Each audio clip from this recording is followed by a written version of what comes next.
checking out the news today. It's exciting to see that a 40-year-old actress is the sexiest woman alive. Oh, we are making strides in the age thing, let me tell you. Penelope Cruz is Esquire's November's sexiest woman alive choice. Yes, yes, yes. Except that not all of us can aspire to that as our job description. If you need a real job, okay, like to really earn money, that's what we're getting to right now. This guy you're going to meet is amazing. He is probably the global authority on cold calling. You ever try and cold call anybody? Some people are really good at this, and, you know, some people just, like, freak out and can't get the words out of their mouth. Anyway, if you're looking for a job, don't get discouraged. We got 5 steps to help you get hired fast. Jason Kanigan, welcome to the show. How are you? Thanks, Debbie. Appreciate the chance to be here and share some of these tips with your listeners. Yeah, well, this is a great expertise you have. Well, thank you. Yeah, I know. And, let's get into it. Yes, let's get into it. A funny comment you made along the way, and I had to digest it. You said sometimes your own enthusiasm can hurt your chances of winning a job without you even knowing it. You want to talk to that for one quick second? Sure. And this is true in sales as well. Fake enthusiasm is sort of the oil slick of the bad salesperson. Right. If you're fake and pumped up about something, that comes across to every listener, any listener, and your audience just turns off. The garage door goes down. They're not listening anymore. Okay, They're just got like, it. ick, let me get away. So if you're like that about desperately needing a job, that's going to be job repellent. That's going to be the equivalent of throwing job repellent into the room. So being confident about yourself is one thing, but being overly fake enthusiastic is a total turnoff. Okay, that's a very good opening thing. Now, let's do a little background on you and why you're so smart. You were a plant manager when you were 25 years old, right? Mm-hmm. And by the time you were 26, you had about 150 people working for you. That's kind of a lot. And you had 6 supervisors reporting to you. And then you changed careers again and again, and you went into fields where you had no previous experience. And so talk about what you learned in your path, okay? All right. So transitioning, I guess, is not as difficult as people make it out to be. The first job that you have, especially, and this is relevant for any recent graduates listening in, the first jobs you have are they're like a crystal almost. They color the perception of you that employers have. So you need to be very careful about what you choose to do and not just take the first thing that comes along. Wow. You need to really think this out. Now, that being said, for those of us who are more experienced in that, changing that perception is actually not as difficult as you think. You just kind of need to manage your way through that transition. I kind of want to get into how you go about doing that, if that's okay. Yeah, you know why it's important? Because people think they're stuck in what they've always done, because that's what they've always done. And as a lot of people are reinventing now, and the workforce is changing. There's a lot of people who've dropped out of work. What would you say? August of this year was the worst job creation time all year long? Amazing. But I would say that doesn't matter, because there's tons and tons of jobs out there that you can go create, have employers create for you. Okay, let's get into what you know. I'm going to shut up now. Sure. That's all right, Debbie. You've asked great questions, and I really appreciate that. So I think what we want to do is get right into the meat here of how this method works. Now, what we are used to as a society is looking for want ads for something similar to what we did before, sending out a resume and a cover letter and hoping to hear back. Right. And as we know, we are competing with a blizzard of other resumes, sometimes thousands of other resumes, that have probably all been rewritten by the same template contractor who's rewriting resumes. Okay. All look the same. The employers don't care. How many employers have you ever talked to or heard from who enjoy the hiring process? I'm sure it's incredibly difficult. They would rather avoid this if at all possible. It's a big time waster. They're always dumping it to the bottom of their schedules. Oh, I'll do that Friday afternoon. And then Friday afternoon, what do? They go play golf. Okay. So it's not something that they want to do. So let's make it easier for them. And this is where the transitioning that we were just talking about really comes into its own. Okay. If you can go and decide, okay, now we're not going to go from plumber to astronaut. I need people to understand that. Okay. I also need people to understand that you don't have to be some kind of an NBA superstar here.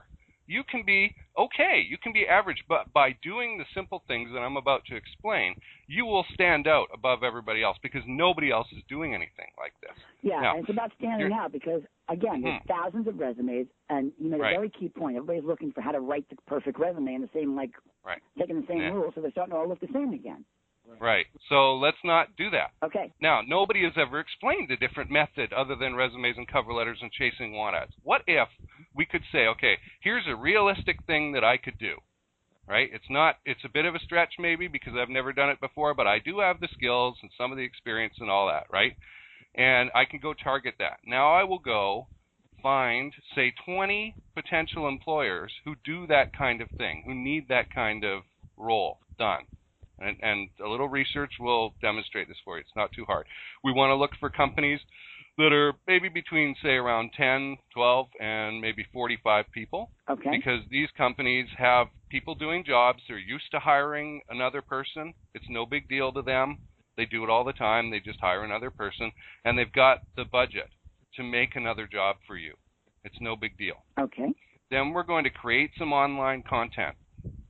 And this could be videos, this could be audio interviews like this one where you call up an expert in the field and interview them. That positions you well. It could be blog posts. So anything that demonstrates that you know something about and are learning something about the field that you want to get into. Then you get that content in front of the leaders at these, say, 20 organizations. How do you do that? Because these people have the power to hire you. How do you do that? Well, you have a number of ways to do that. And it all depends on your comfort level. You could call. You don't have to. One of the best ways is LinkedIn InMail. So the email system inside LinkedIn. If you can connect up to that leader, that CEO, whoever he or she is. And a great way to do that is through groups. So you look on their profile page. You see what groups they're belonging to. Get into one of those groups. It may take a couple days. That's fine. Keep track of everything on a list. And then connect with them on the basis of being mutual members of that group. And then you can send them a quick email.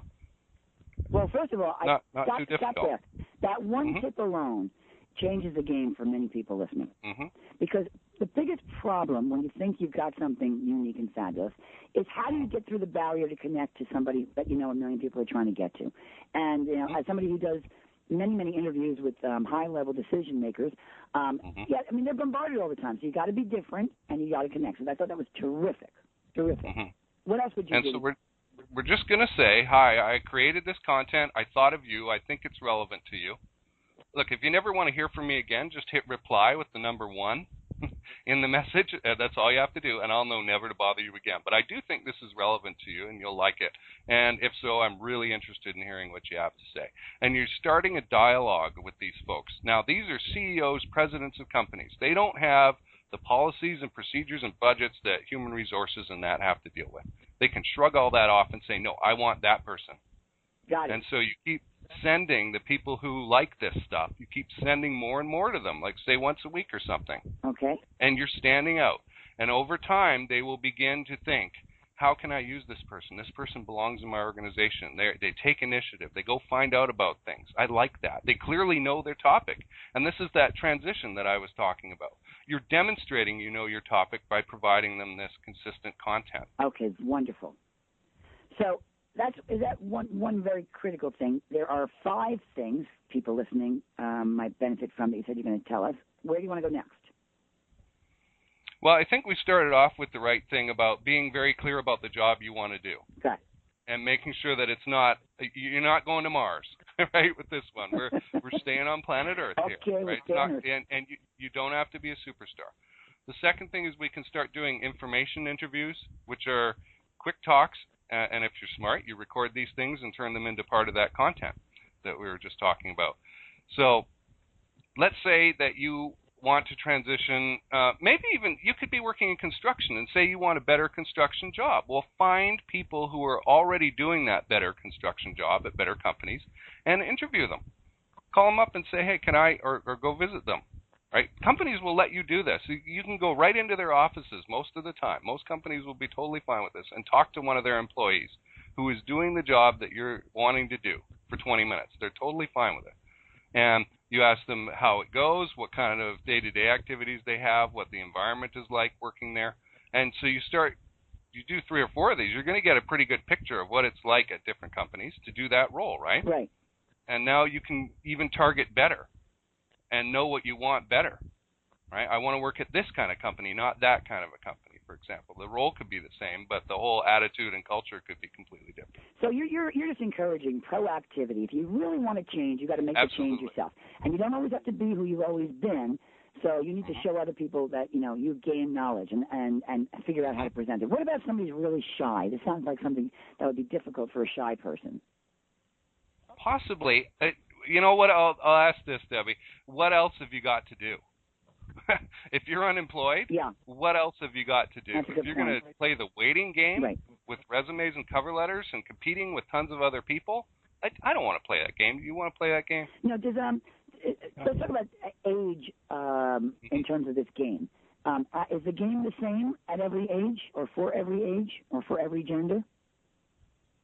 I get that question a lot, Debbie, from especially on the sales side. And the answer is you're going to run into 2 kinds of people all the time, no matter what it is, okay? People who like what you've got and who you are, and people who don't like what you've got and who you are. And my best advice is to screen out, find out as fast as possible who you're talking to, and get rid of the people who don't like what you've got and quit talking to them. Well, that sounds like perfect. Get rid of the negative energy. Stay with who gets you. And it's like typical in life, whoever gets you. And then there was an article today, it's funny, I wanted to bring it up, Jason, about facial hair for men being the latest, greatest trend. And does that how does that affect guys walking in and out of an office looking for a job? Anything? Wow. Again, I think that you're going to run into 2 kinds of people. Now, there are local cultures about this. In Vancouver, where I'm originally from and spent 35 years, facial hair, you know, it's not really encouraged, right? People, you know, but here in North Carolina, where I am now, beards are fine, and you can go in with that kind of scraggly 2-day look, whatever, right? That's okay. But so I think there it depends a little bit on local culture. But again, who are you, right? Be who you are, and screen accordingly. And your book is available where? Because you got some good stuff, knowledge that people can appreciate. It's called Get Hired Fast, Jason Kanigan. Where's this book, on Amazon? Right. You can go to Amazon or Kindle and search for active job seekers, and you'll find it. Or you can just email me at jason@jasonkanigan.com, and I will give you the book. So that was really impressive. Jason@jasonkanigan.com. You're going to give them what? I'll give them the book, and if they want to tell me a little bit about their situation, I'm happy to give advice. Wow, cool. I'm going to repost that. Jason@jasonkanigan.com. You get a copy of this is for active job seekers only. Get hired fast. Jason, you were right on the money. Very interesting. I hope a lot of people take your advice and get hired. Fabulous. Mm-hmm. Thank you, Debbie. Have a wonderful day. Great knowing you. I'll stay in touch. Terrific. I love when somebody, really puts it together so that the average person can benefit. Don't you think so, Chris, when somebody listens? Did you get something out of that? It was really kind of special. Yeah. It's a very simple little tweaking of your thinking about how to go about getting yourself forward in life. All right, we're going to get forward. And are we still here? Yeah. We got the Daily Toast, and we got one more crazy story about this.